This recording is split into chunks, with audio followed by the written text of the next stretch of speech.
आज माऊली सोहळ्याच्या निमित्ताने आळंदीमध्ये आल्यानंतर आम्ही आवर्जून दाजी याचा अर्थच मेवणे या नात्यानं आणि वारकरी संप्रदायात एक वारकरी संप्रदायाची सेवा करणारं व्यक्तिमत्व म्हणजे हरिभक्तपरायण महादेव महाराज स्तव यांच्याकडे साहजिकच आम्ही गुणवान असल्यामुळे आम्ही भेट देणार कोणाला दुकानदाराला नवे नवे ज्याच्यावरती वाजवायचं हे जर चांगलं वाद्य नसेल तर माणूस दुःखी होत असतो. मग ते दुःखातून सुखाकडे नेणारी व्यक्ती म्हणजे महादेव महाराज आणि त्यांच्याकडे दुकानात आल्यानंतर प्रत्येक वेळी आळंदीत आल्यानंतर आम्ही आवर्जून त्यांची भेट घेतोच आणि ती भेट घेतलीच पाहिजे. कारण का हे सगळं टिकून ठेवायचं असेल तर त्याला सातत्य लागतं.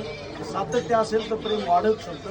मग प्रेम वाढवण्याकरता प्रेम टिकवण्याकरता येणं जाणं ठेवावं लागतं. मग येणं जाणं नुसतं नसून मग काहीतरी घेऊन जावं लागतं. म्हणून पकवाज म्हणा, विना म्हणा, टाळ म्हणा, हातोडी म्हणा, इथून आल्यानंतर काहीतरी घेऊन जातो आणि ती त्याची जाण ठेवतात. असं नाही की भाऊ एवढी किंमत द्या, भाऊ तुम्हाला काय द्यायची नाही द्या, असं माझ्यासाठीच नाही तर वारकरी प्रेमी भजनी भक्त त्यांच्याकरता कधी त्यांचा त्रास नावाचा हेतू त्यांनी डोक्यात ठेवलेला नाही. म्हणून आज महादेवरावचे महादेव शेठ झालेले आहेत.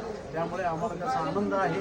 माऊलीने अशीच त्यांच्यावरती कृपा ठेवावी, सातत्याने वारकऱ्यांची सेवा करण्यासाठी आपलं आयुष्य समर्पित करावं असं माऊली त्यांनी प्रार्थना करतो. 2 शब्द संपवतो.